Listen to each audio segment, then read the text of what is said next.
Bueno, mis amigos y mis hermanos, hoy reanudamos otra vez las grabaciones. El tema que tenemos aquí dice, pero recibiréis poder.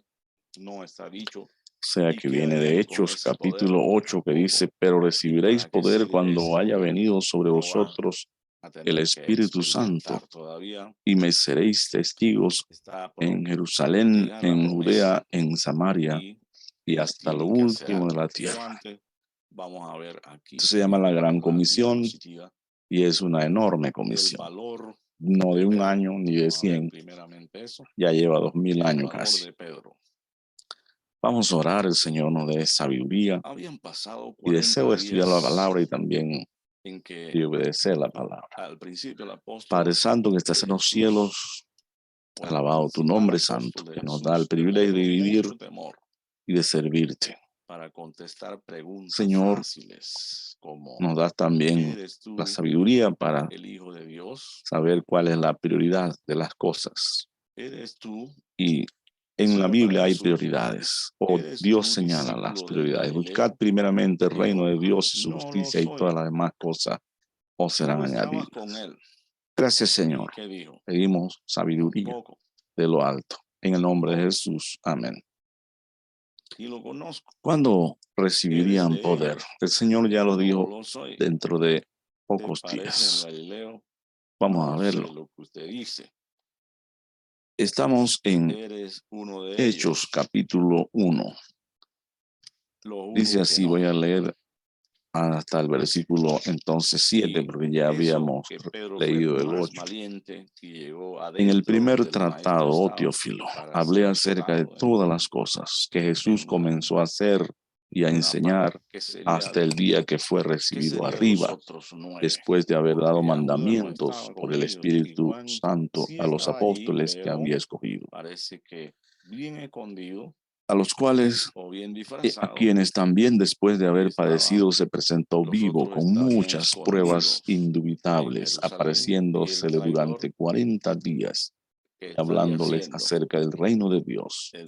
Y estando juntos, los apóstoles mandó que no se fueran de Jerusalén, sino que esperasen la promesa del Padre, la cual les digo, oísteis de mí.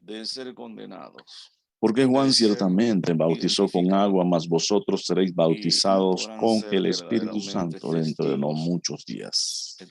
Entonces los que se habían reunido le preguntaron, la primera vez que se le pregunta al Señor Jesús, porque ellos no se atreven a hablar mucho con él, diciéndole, Señor, ¿restaurarás el reino a Israel en este tiempo? Y él les dijo, no, no os toca a vosotros saber los tiempos y las sazones que el Padre puso en su sola potestad, pero recibiréis poder cuando haya venido sobre vosotros el Espíritu Santo, y me seréis testigos en Jerusalén, en toda Judea, en Samaria y hasta lo último de la tierra. Y habiendo dicho estas cosas, viéndolo ellos, fue alzado y le recibió una nube que le ocultó de sus ojos. Estando ellos con los ojos puestos al cielo, entre tanto que él se iba, y aquí se pusieron junto a ellos dos varones con vestiduras blancas, ángeles, los cuales también les dijeron, varones Galileos, ¿por qué estáis mirando al cielo? Este mismo Jesús que ha sido tomado de vosotros al cielo, así vendrá como le habéis visto. Entonces, ¿qué hicieron? Volvieron a Jerusalén, al monte que se llama el Olivar, el cual está cerca cerca de Jerusalén, camino de un día de reposo, y entrados subieron al aposento alto donde moraban Pedro, Jacobo, Juan, Andrés, Felipe, Tomás, Bartolomé, Mateo, Jacobo, hijo de Alfeo, Simón el celote y Judas, hermano de Jacobo. Todos estos perseveraban después en esos días unánimes en oración y ruego con las mujeres y con María, la madre de Jesús, y con sus hermanos. Es la primera vez que estamos viendo que están enfocados en la palabra de Dios. Pero vamos a empezar. Vamos a ver el valor de Pedro. Habían pasado unos más o menos 40 días en que el principal apóstol de Jesús demostró mucho temor. ¿Quién? Principal apóstol, Pedro. para contestar preguntas fáciles como, ¿eres tu discípulo del Galileo? Le dijo, no, no lo soy. Tú estabas con él, dijo otra persona. Le dijo, ni lo conozco. Lucas 22:56. ¿Eres de ellos? No lo soy, Señor. ¿Te pareces a Galileo? No sé lo que usted dice. Y juró y maldijo. Y eso que Pedro fue el más valiente y llegó adentro donde el maestro estaba, en el patio del sumo sacerdote, para ser azotado. El Señor, ¿qué sería de todos los otros 9? Porque Judas ya estaba en 2, un poquito más valiente, pero no se sabe de Juan. Estaba bien disfrazado, bien escondido, o de Juan no se decía mucho. Y muchas enseñanzas, y dejaron sus tareas de trabajo por el reino de Dios. La cosa loable. Pero ellos vieron que su maestro fue arrestado, y lo que decidieron hacer fue huir y esconderse sin que nadie los persiguiera. Porque nadie les había hablado de arrestar o matar a los discípulos de Juan, a los discípulos de Jesús, sino solo a él, pero el temor les hizo pensar que estaban ellos en verdadero peligro de muerte. Y así tuvieron un mecanismo de protección de estar encerrados. Eso hace el miedo, pensar más de la cuenta. Ellos sabían que Jesús tenía poder para defenderse, pero no lo hizo. Se dejó entregar voluntariamente. Ya Jesús les había enseñado varias veces que él tendría que morir como ofrenda por el pecado, o lo que Juan Bautista había proclamado y profetizado. Jesús era el Cordero de Dios. El Cordero sería sacrificado en una fiesta llamada la Pascua Judía en las primeras semanas de abril.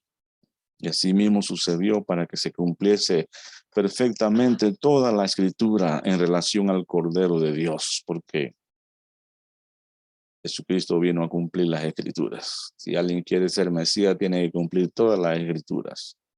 Pero Jesús les había dicho que él resucitaría al tercer día, como Jonás, la historia de Jonás. Jonás había tipificado esa historia cuando entró en el gran pez. Ellos no estaban asimilando o entendiendo todo lo que Jesús les decía por falta de fe, un poco de temor, y no comprendían las escrituras. Les faltaba sabiduría de lo alto y no la sabiduría y el poder que viene.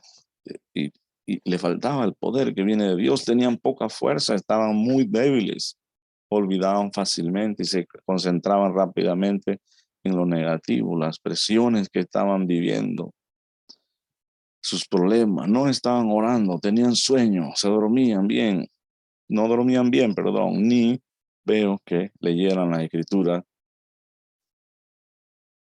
antes. Ahora, al final, nosotros vimos que empezaron a leer la palabra de Dios. ¿Qué sucedió en esos 40 días con los discípulos del gran Mesías de Israel? El entrenamiento. Estaban para graduarse y les parecía locura lo que decían las mujeres acerca de la resurrección. Fue lo primero. O sea que no creyeron ni la palabra de Cristo ni la palabra de las mismas profecías. Pero al volver Pedro el sudario y los vestidos en el sepulcro, Pedro fue uno de los primeros que creyó. María Magdalena había hablado un poco con el maestro. Otras mujeres también hablaron con ángeles que le indicaban que Jesús había resucitado y creyeron. Juan 20:19. El domingo en la noche del mismo día que resucitó, ellos estaban encerrados en casa, pero todos estaban ahí escondidos, reunidos, menos Tomás. La Biblia dice, Jesús atravesando esas puertas cerradas, se aparece, se puso en pie en medio de ellos y les habló a ellos. Les habló y los llenó de paz, porque estarían muy alterados.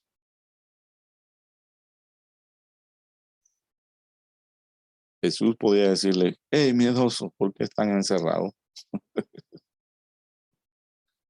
Pero no lo hizo así. La primera palabra del Señor Jesucristo fue paz a vosotros, con gran autoridad y entregando esa paz. Le mostró las manos y el costado para que comprobaran que él era el mismo maestro que había estado con ellos antes y no un ángel. Y que tenían las manos del Señor, tenían huecos. Esas manos se sanaron, pero no se cerró el hueco. Por algo Dios lo quiso así. Lo mismo los pies y el costado. Y él enseñó y algunos metieron su mano ahí, su dedo. Así que estaban comprobando. La Biblia dice que sus pruebas eran muy evidentes. Ellos se regocijaron al verle y también al oírle y tener comunión con él cercana y en vida. Solamente que el Señor parece que no demoró tanto con ellos, ni ellos pudieron hablar mucho con él. Les habló que él era el enviado, un apóstol, el que ellos también, y que ellos también serían enviados a una gran comisión. Y ahí les sopló para que momentáneamente recibieran el Espíritu Santo que salía de él mismo, pero no era como ahora que se queda el Espíritu Santo. También le habló de un trabajo del asunto de los pecados. Ahí lo puede usted ver en el versículo 22. Del 24 al 29, 8 días después, o sea, un domingo, también estando Tomás ahora junto con los demás discípulos, Jesús hizo como el domingo pasado, entrando en la casa cerrada, las puertas estaban bien cerradas, estaba ahora Tomás y demostró a Tomás las pruebas indubitables, dice en la Biblia, de su resurrección después de haber sido clavado, las manos, los pies atravesadas con una lanza, el costado atravesado con una lanza. Y solo así creyó Tomás, porque antes no podía creer en sus hermanos y hermanas, y después fue reprochado por Jesús de que fuera tan incrédulo, pero que mejor fuera un creyente, un apóstol creyente. Entonces teníamos un apóstol incrédulo, ahora tenemos un apóstol creyente solo porque vio, porque había dicho, si no meto mi mano no, en el mano costado, no voy a creer lo que ustedes dicen, por todo lo que estaba viviendo y viendo. Pero Tomás aprendió ahí mismo a adorarlo y a llamarlo Señor mío. Aunque el Señor le dijo, no te felicito, no le dijo así, pero le dijo, por creer fue que tú,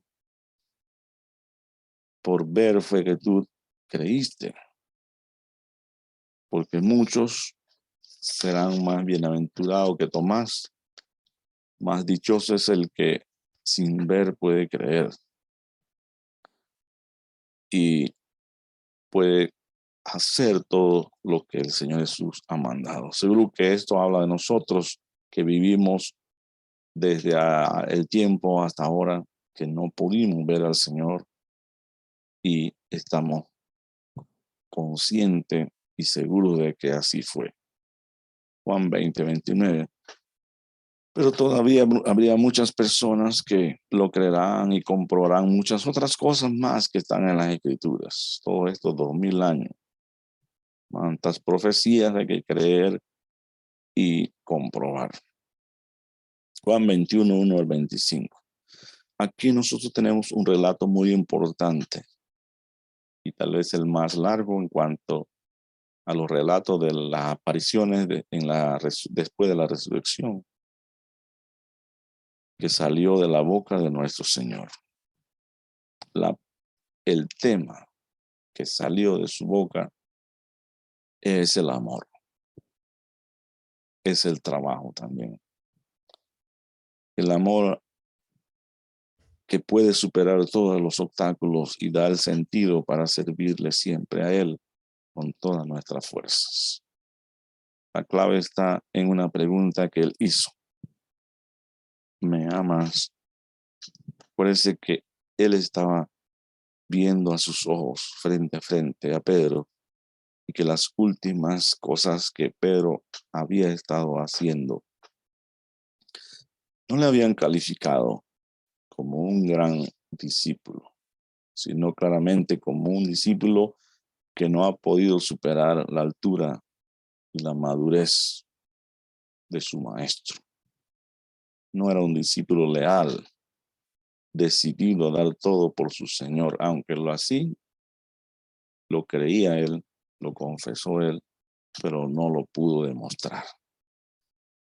Lo que pasó allá en ese lugar del canto del gallo fue totalmente negativo para que él fuera calificado como un gran apóstol. La incredulidad inicial para acreditar él la resurrección de su Señor también. No siendo el principal apóstol, cuando se le dijo, no creyó, le parecía locura. Solamente que eso no duró todo el tiempo como Tomás.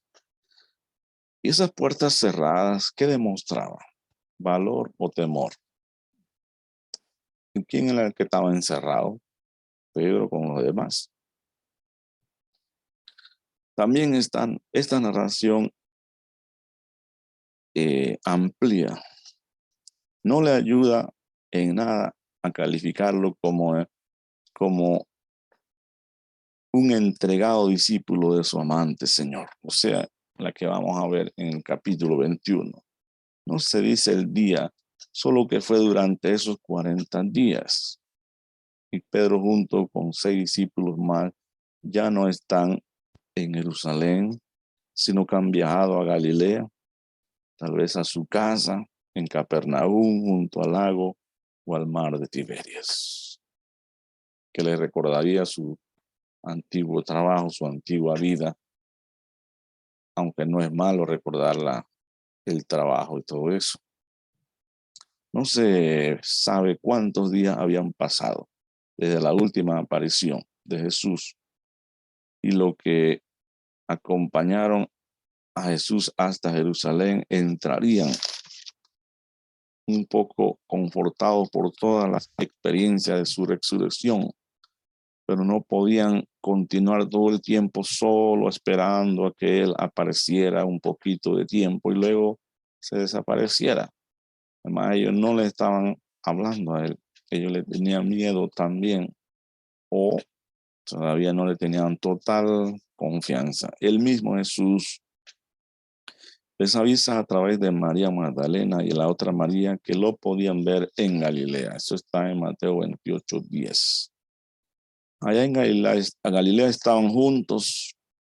Esta es una cualidad que aún conservaban, pero no todos los discípulos, solamente encontramos 7. Tal vez Mateo se quedó en su casa, en otra ciudad tal vez, y algunos otros que fueron llamados más tarde.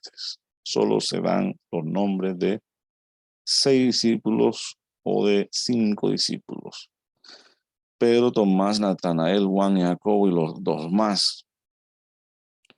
Simón parece dirigir un poco el grupo. O sea, Simón tiene carácter de líder y no le está diciendo, vengan, vamos a pescar, sino ellos lo están siguiendo. Si alguien tiene personas que le están siguiendo, entonces puede ser un pastor, puede ser un servidor de Dios para otros.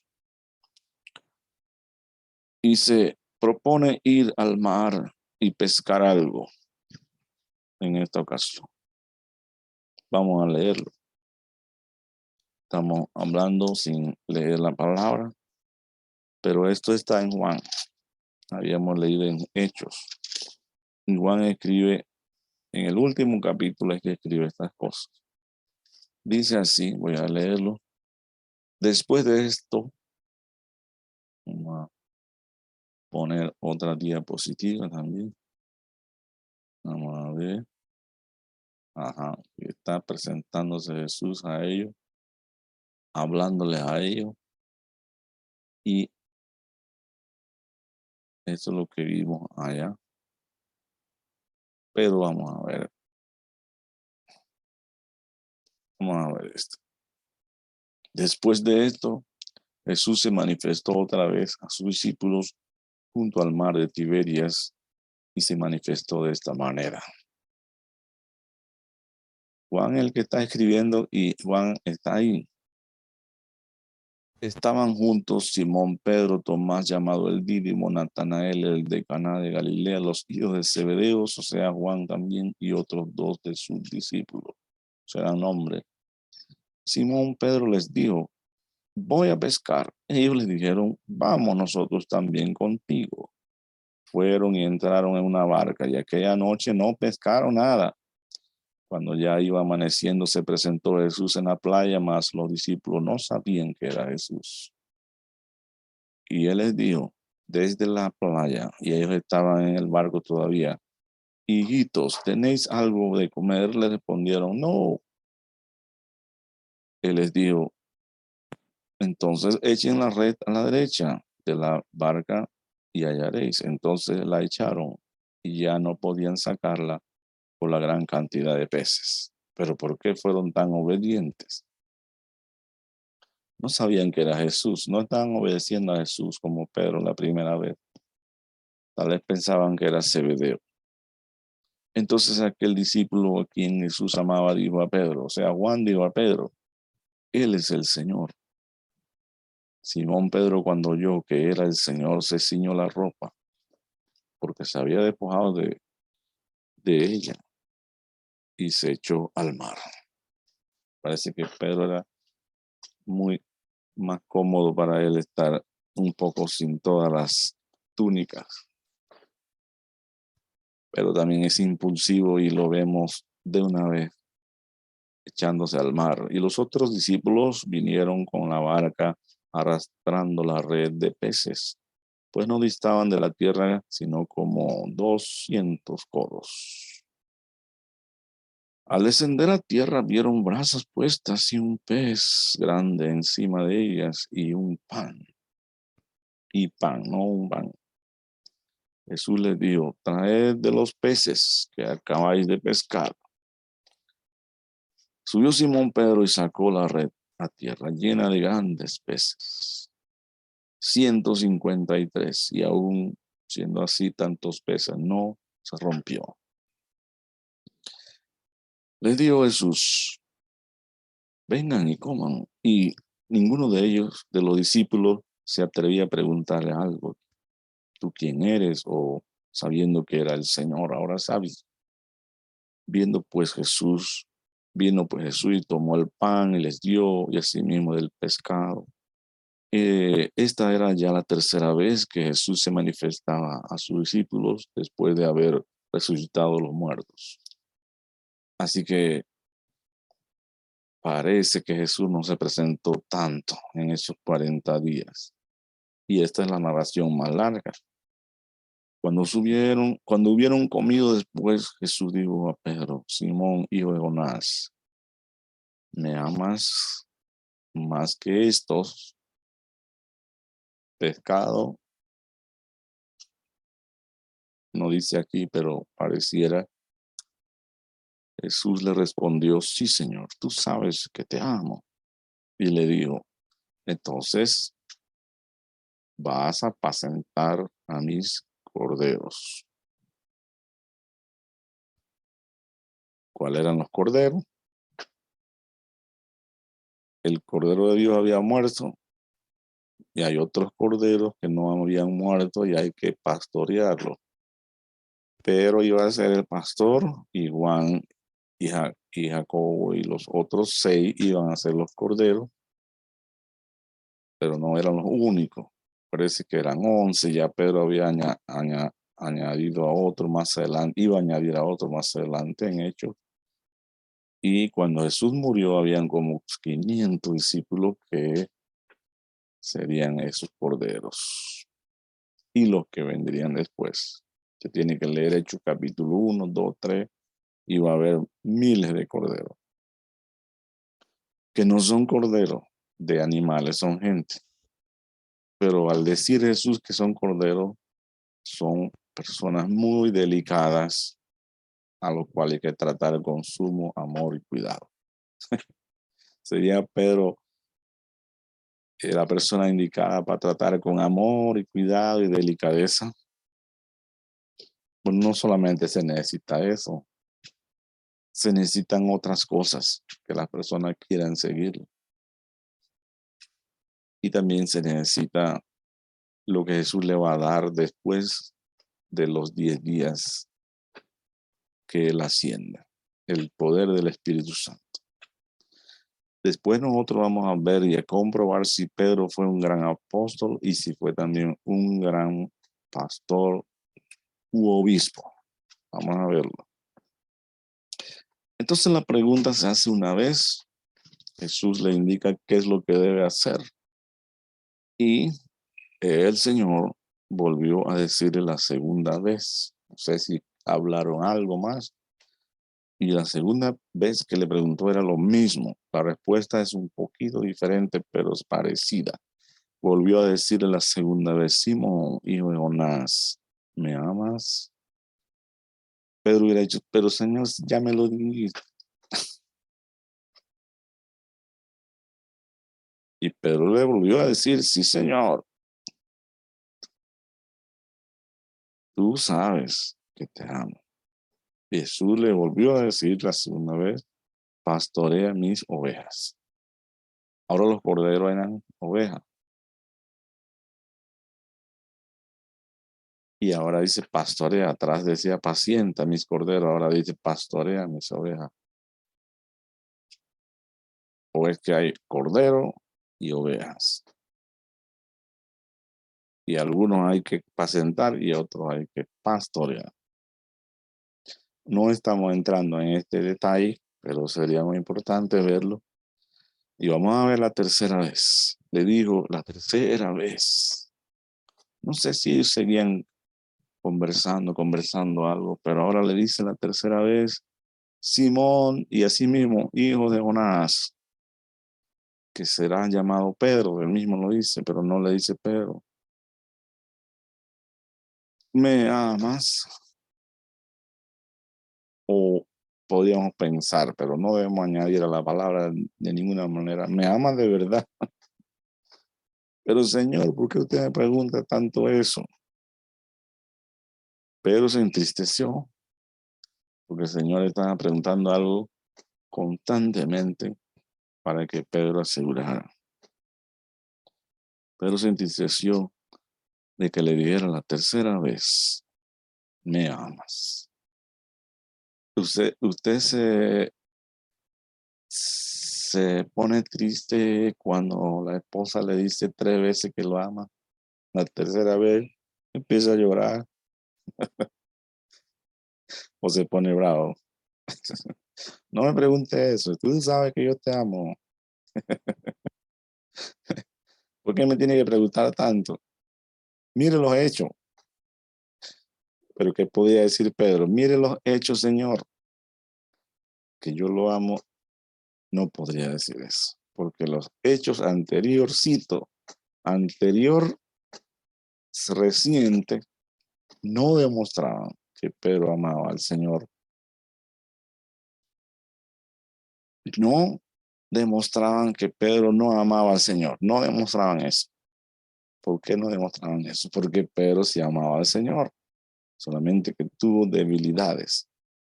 Si Pedro no hubiera amado al Señor, él no hubiera estado ahí y él tampoco, si hubiera negado, tampoco se hubiera empezado a llorar y todas esas cosas.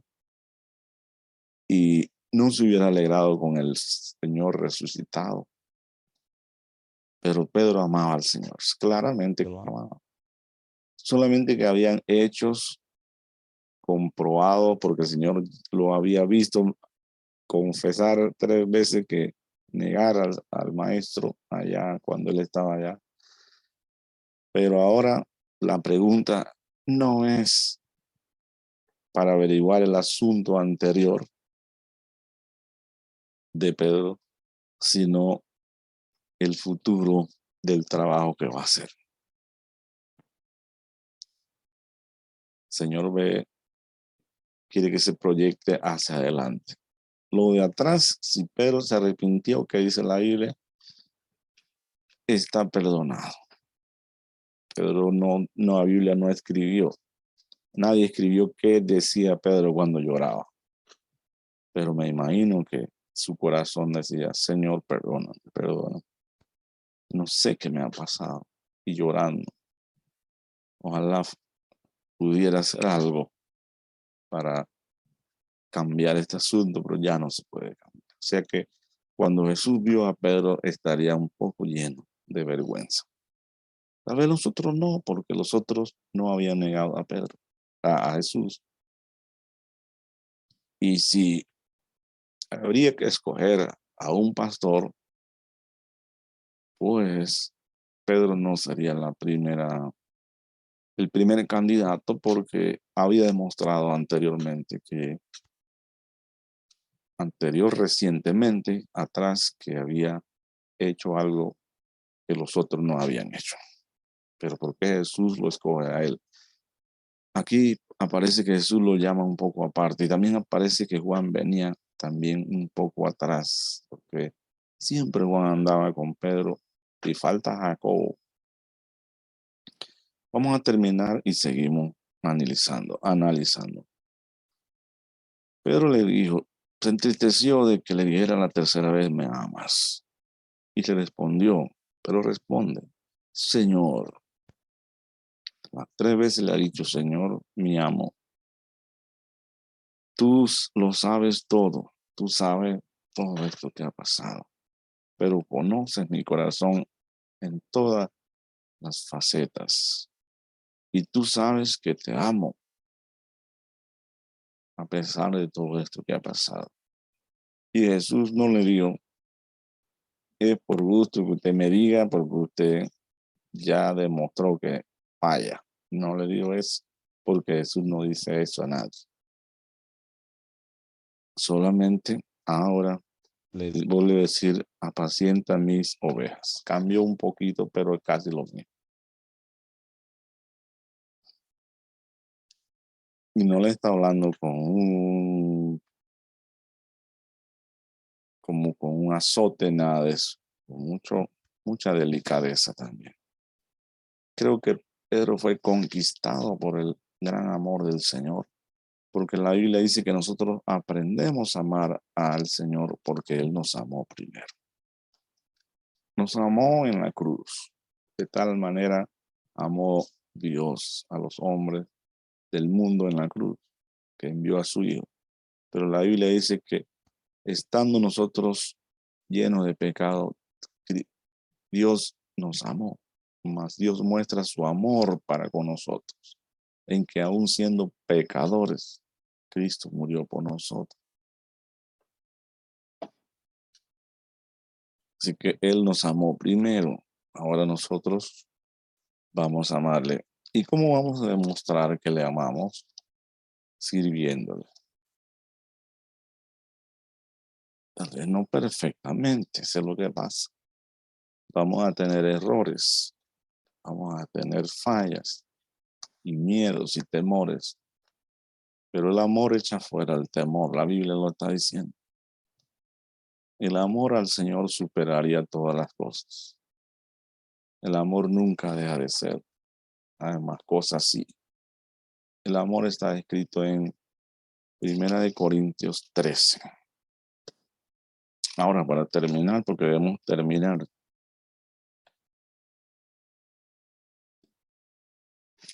leyendo aquí, dice, de cierto te digo, cuando eras más joven, te ceñías e ibas a donde querías, más cuando seas viejo, extenderás tus manos y te ceñirá otro y te llevará donde no quieras. Extenderás tus manos, te ceñirán, te llevarán. ¿Estaría el Señor hablando de la muerte de Pedro? Parece que sí.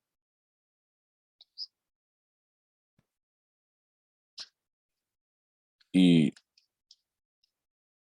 estaría el Señor hablando de que Pedro estaría todavía sirviéndole, llamándole. Sí, parece.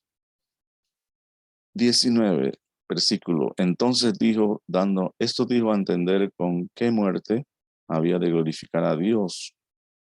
¿Entendería Pedro eso? Él no hizo una sola pregunta acerca de eso.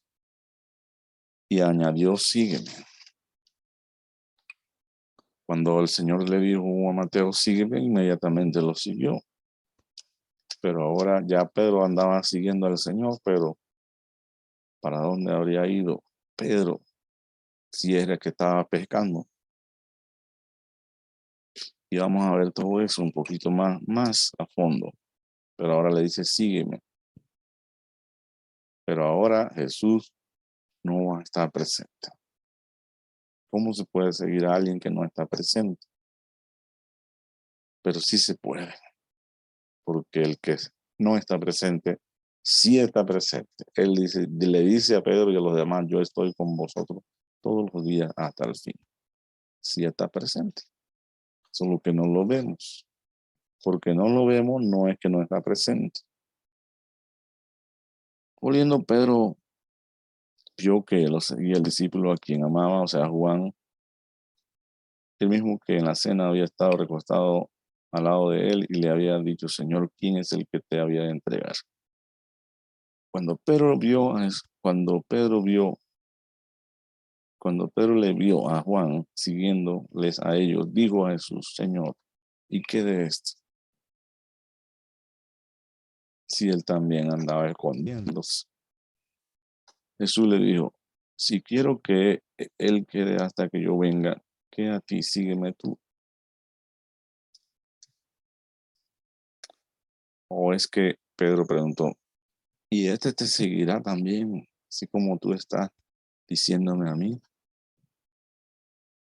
Bueno, Jesús dijo, usted preocúpese si me va a seguir a mí, porque de él pues yo puedo hacer otras cosas, como que quede vivo hasta que yo venga, pero no dijo que iba a quedar vivo, sino que si quiero.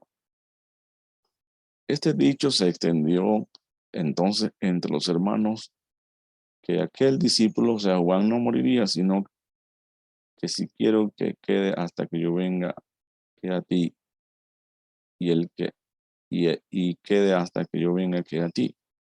Este es el discípulo que da testimonio de estas cosas, Juan, y escribió estas cosas y sabemos que su testimonio es verdadero.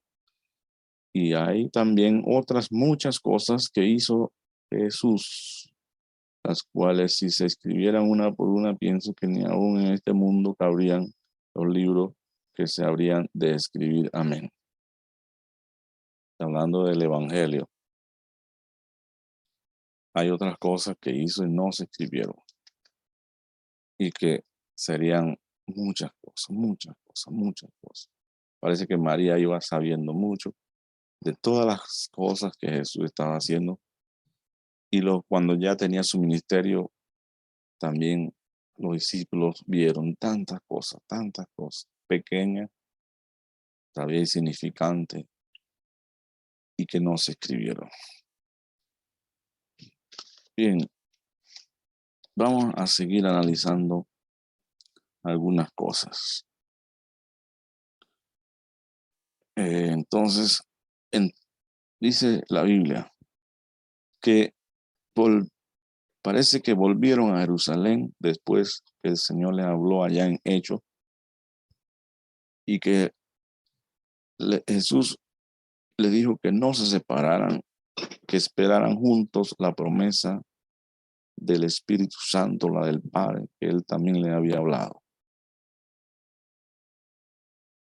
El número de ellos, dice la Biblia en Hechos 1:6, que era como 120, entre hombres y mujeres.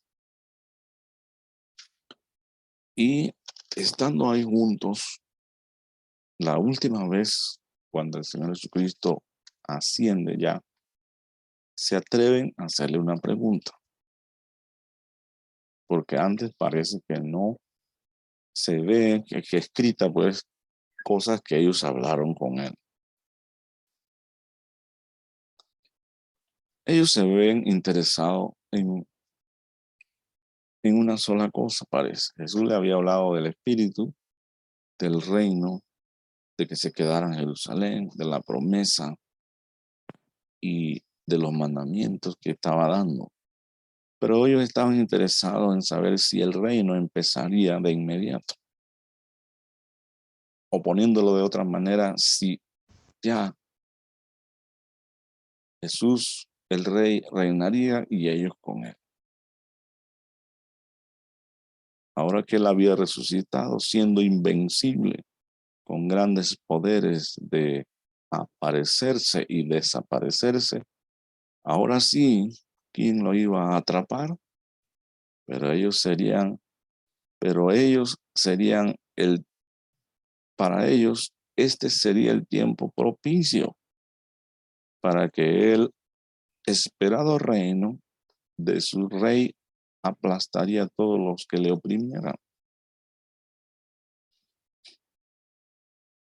El ladrón arrepentido, como lo vemos aquí, le rogó, adorándole y creyéndole en el momento en que eran crucificados los tres, que cuando Jesús regresara, o sea, lo veía como rey, lo creía como rey y creía que resucitaría y reinaría, que cuando resucitara a tierra reinando con poder, que no se olvidase de él, que lo volviera también a resucitar para ver y participar de ese reino.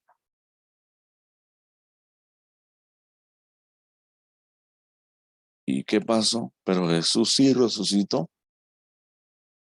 y sí resucitaron también muchos santos. La Biblia le dice, pero ¿dónde estaba ese ladrón o reo resucitado? Empezó a reinar. El Jesús sí hablaba a ellos del reino, pero no parece que estaba dispuesto a organizar ese reino con todo su gobierno en ningún momento hasta ahora. Y cuando resucitado, tampoco. Por eso ellos te quieren preguntar sobre eso, lo del reino terrenal. Y está bien que lo preguntaron antes, porque ya Jesús estaba a punto de irse. Él oye la pregunta y les contesta, no les toca a ustedes saber en qué tiempo exactamente inicia este reino. No que no iniciará, sino que el tiempo exacto de ese comienzo solo el Padre lo tiene determinado. Los tiempos y las sazones, que quiere decir tiempo exacto y determinado. Así que todo discípulo debe saber hacer lo que el Padre o Jesús le indique hasta que el Padre determine que hay un cambio de tiempo o de dispensación y que empezará el reino. Aún Jesús, como hijo de Dios, se sometía a esa soberanía voluntariamente, la del su Padre. Y así también lo estableció para los discípulos. ¿Qué debían hacer entonces esos anhelantes discípulos de un cambio de vida, de estar reinando y no escondidas? Debían recibir fuerza, poder de lo alto, pero no poder para aplastar al enemigo. Cuando se piensa en poder y armas, o para desaparecerlos de la vista y quedar solo los salvos en este planeta. Eso sucederá, pero no toca a nosotros hacerlo. Dios dice, mía es la venganza. Hecho, Hebreos 10:30, 31. Yo lo haré. El juez de todas las cosas está preparado para hacerlo, pero en su debido momento, y solo Él es digno para hacer juicio o esos cambios portentosos. ¿Qué toca entonces a nosotros hacer? Mientras tanto y aún ahora, que parece que está a punto que el tiempo de su reino se cumpla, o sea, han pasado casi los 2000 años, las profecías, las señales se han cumplido. Los que esperaban tanto ese reino no lo pudieron ver ni gozar y murieron como Pedro, hasta crucificado murieron. Porque ellos fueron muriendo uno por uno después de trabajar tanto para su anhelado Jesús, su amado Jesús que había resucitado y su anhelado reino. Y no indica que no reinarán, que no lo verán o que no lo gozarán. También todo el que cree en Jesús como Salvador, aunque esté muerto, volverá a vivir. Pero cuando esto también está reservado para su preciso cumplimiento en la potestad del Padre. Así que en vida o en muerte debemos confiar que lo que Él ha prometido, Él lo va a cumplir. Que nosotros no somos los que movemos los cambios o los tiempos. O que solo somos siervos esclavos y debemos cumplir la voluntad de Dios. Que no es de nosotros la gloria o la honra, que a Él le pertenece también. Seguimos, que primero es el trabajo y después el fruto, la cosecha. No se puede cosechar sin trabajar.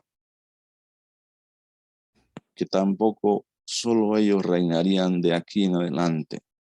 La amplitud del reino se abrió a todos los judíos y a todos los gentiles, y que ya por casi 2000 años han entrado millones de seguidores que van a reinar también. Que este no era un plan privado o pequeño, sino un vasto y amplio plan tan generoso de Dios.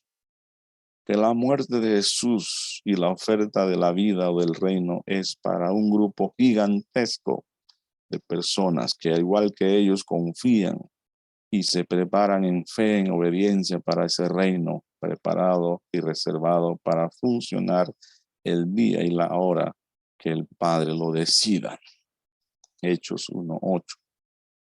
El poder, ¿para qué lo necesitaba? Poder y fortaleza para empezar a trabajar lo que Jesús les había enseñado, y amor y obediencia al Padre y a las almas perdidas también. Este es un poder distinto al que el mundo da, sin odio y rencor. Si en medio de esto el odio, el rencor, el que domina, el poder del Espíritu se apagará. Sin uso de la violencia y sin aplastar al enemigo o al que no tiene la misma idea. El poder del Espíritu Santo para dar testimonio de Jesús, del Jesús resucitado, de la gloria de Dios, de la necesidad del pecador volverse a Dios para alcanzar misericordia. Poder de cambiar sus temores, sus encierros y su privacidad por darse a conocer como seguidores de la única y verdadera causa de Jesús y la vida eterna. Esto no sería un trabajo fácil.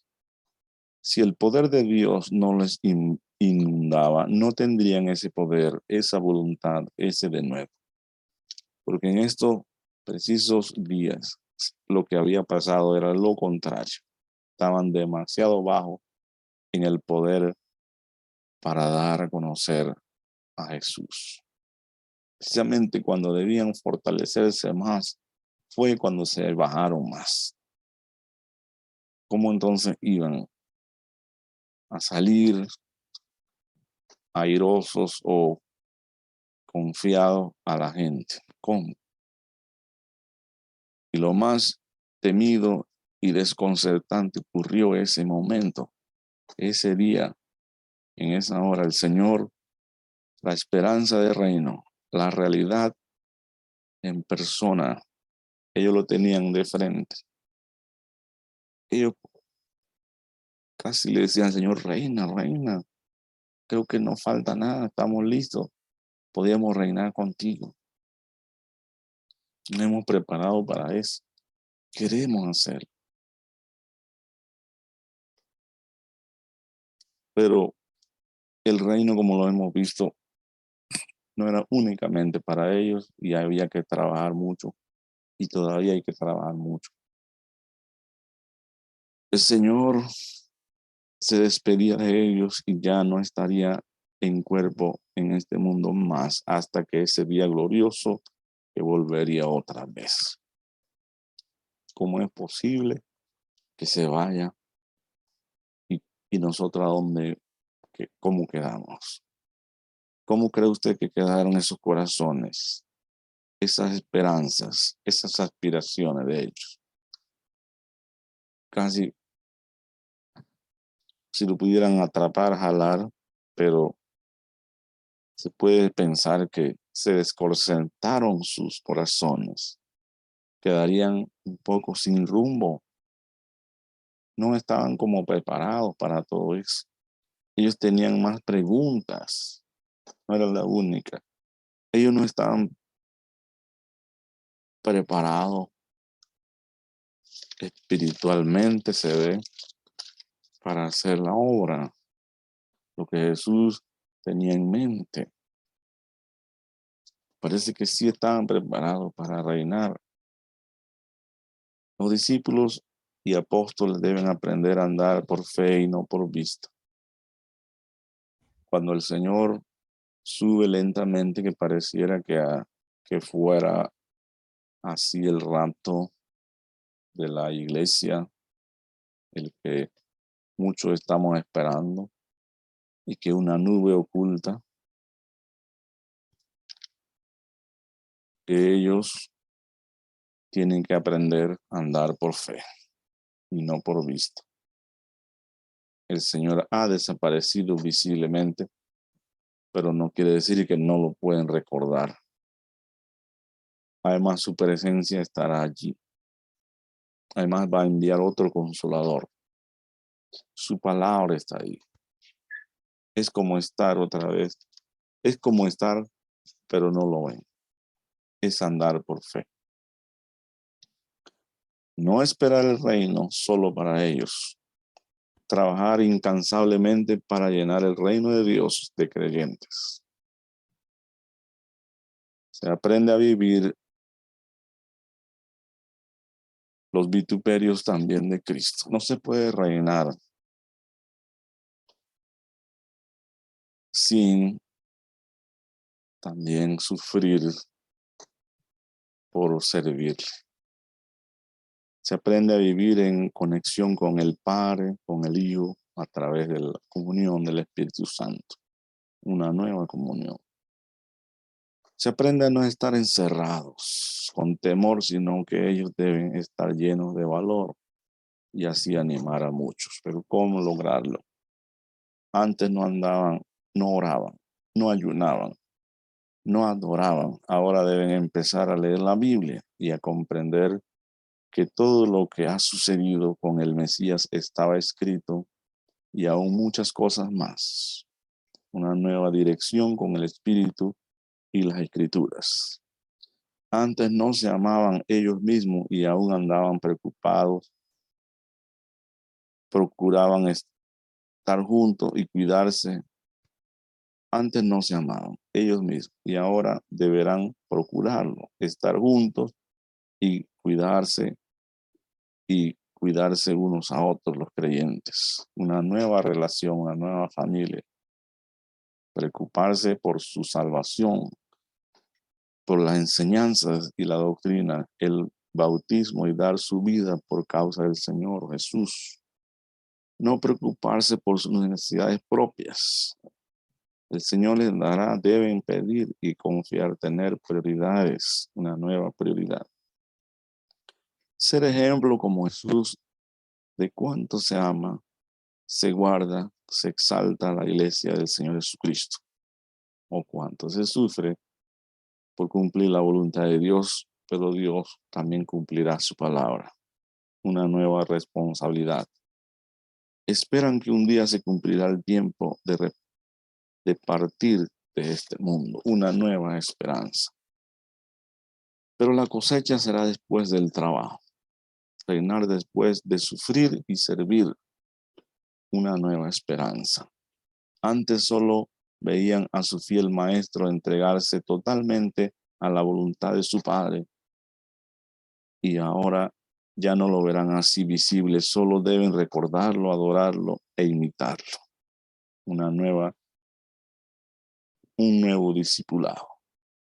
Ahora el Mesías recorrerá el mundo entero en la medida en que ellos lo proclamen.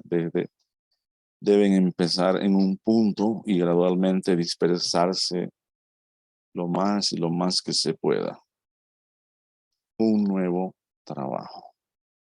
Antes la obra recaía en hombros del maestro, ahora solo en sus hombros.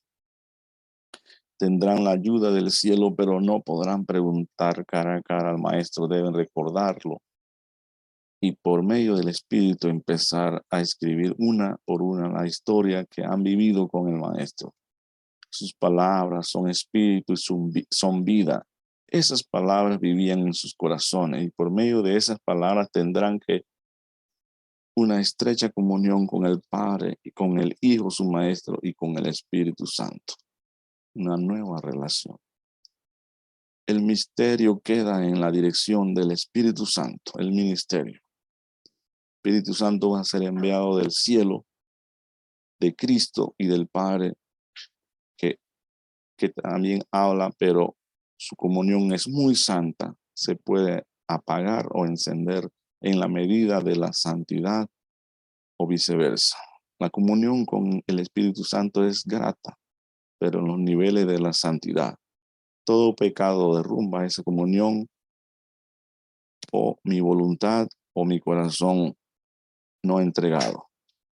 Entonces empezarían a vivir, no solamente viendo al Señor, sino una nueva comunión espiritual. Ellos quedarían un poco desconcertados y desconsolados, pero el Santo Espíritu de Dios les daría esa dirección pura, santa que necesitarían y también llenarían sus corazones del amor y del dominio que necesitaban y de la consolación y los llenaría de valor y de gozo.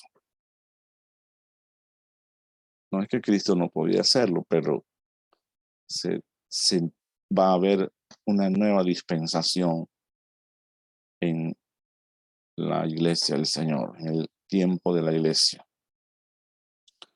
El Espíritu Santo les daría nuevas capacidades, dones, sabiduría, fuerza y valor.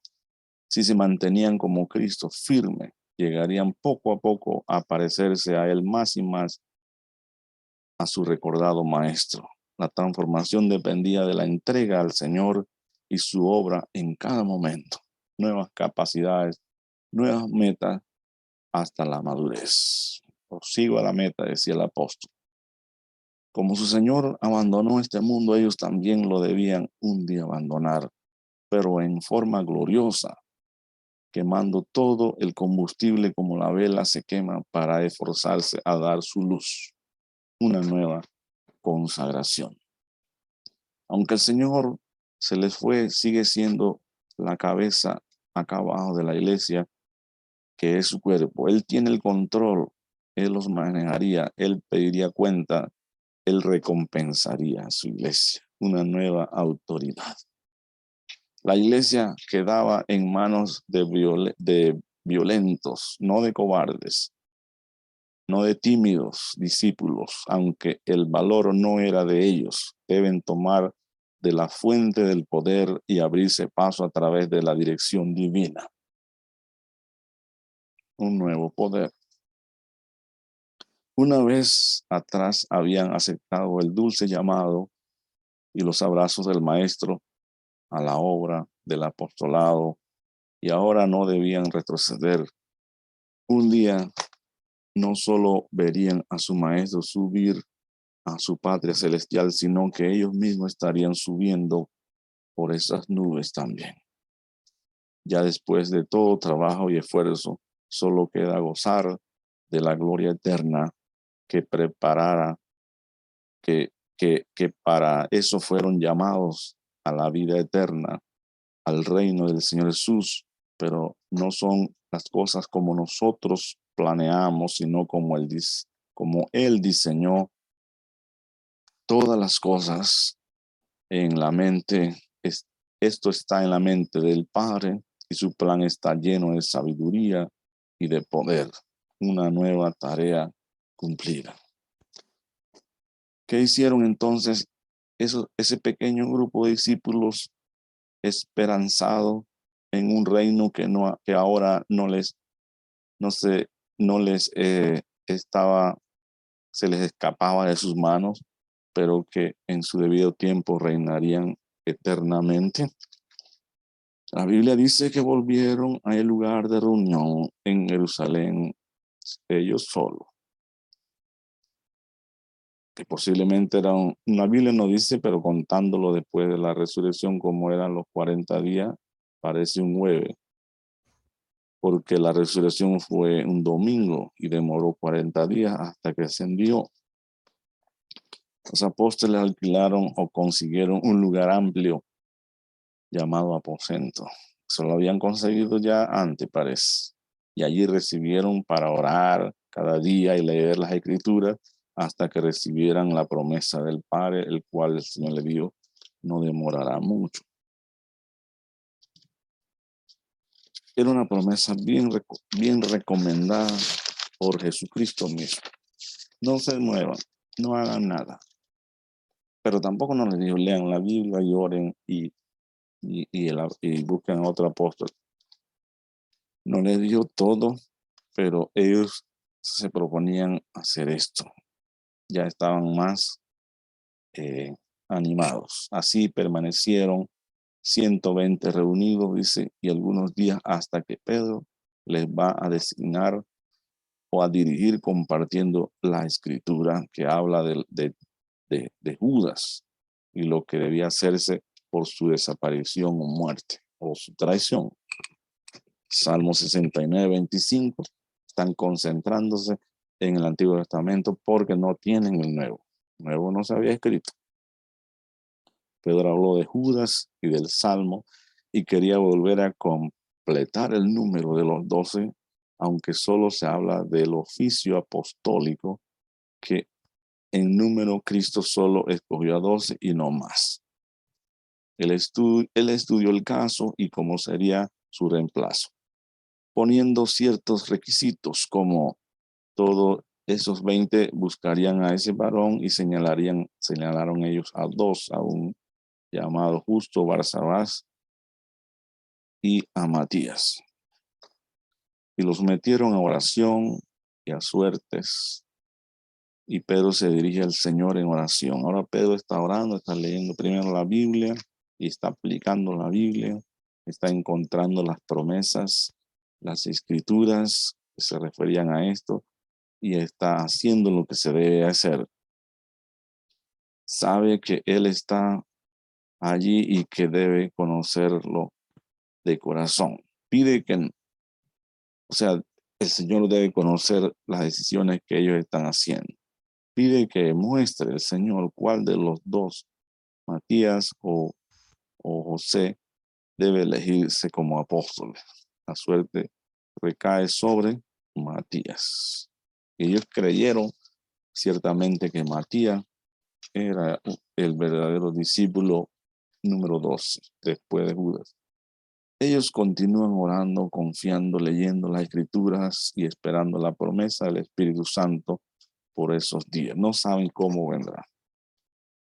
Cuando llega el día, Hechos capítulo 2, 50 días después de la Pascua, posiblemente un domingo también, hasta que llegó ese día, el día del cumplimiento de la promesa del Espíritu Santo en ellos. Ese día era domingo, 50 días después de la resurrección del Señor Jesús, y en Jerusalén se celebraba otra vez fiesta después de la Pascua y, y panes sin levadura, llamada la fiesta de los del Pentecostés. Pente quiere decir 5. Los judíos celebraban ese día. Los judíos celebraban ese día que la ley fue dada en el monte Sinaí, 50 días después del Éxodo, y para el cristiano, día en que le fue dado el Espíritu Santo, 50 días después de la muerte del Señor Jesucristo.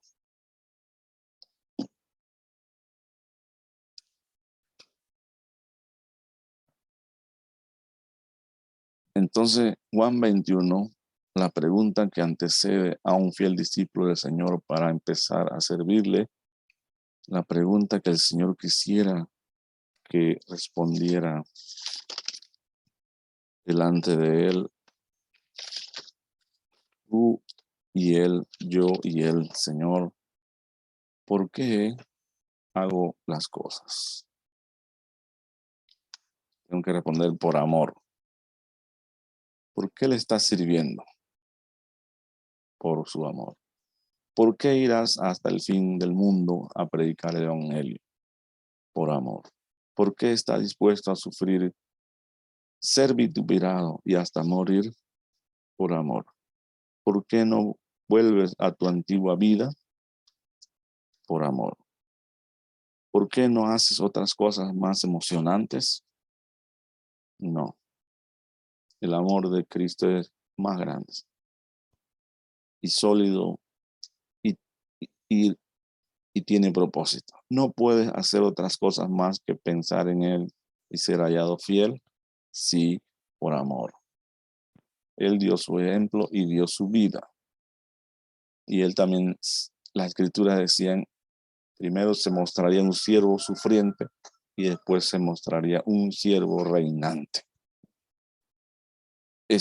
Esta fue una aparición muy especial, aunque la que sucedió camino de Emaús fue también muy gloriosa.